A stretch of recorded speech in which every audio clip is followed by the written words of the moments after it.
MASH 4077. Lung fungus number 1, tiny and transmitted by bird or bat poopy.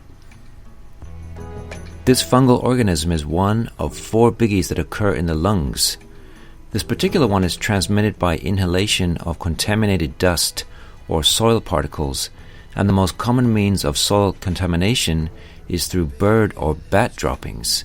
So if you get a test question that talks about spelunking, think about bats, or construction work, think about bird droppings. You should immediately be thinking Histoplasma capsulatum. Of course, you'd want more information, but it never hurts to stick the most common patient in the back of your mind to go along with any disease. Here are some high-yield things that you should think about when you think about histo. First, macrophages. They are the major target.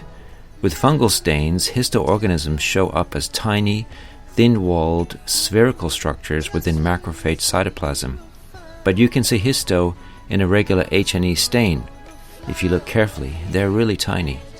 In otherwise healthy, non-immunocompromised patients, histo produces caseating epithelioid granulomas which can undergo calcification after treatment, meaning you can see them years later on imaging studies.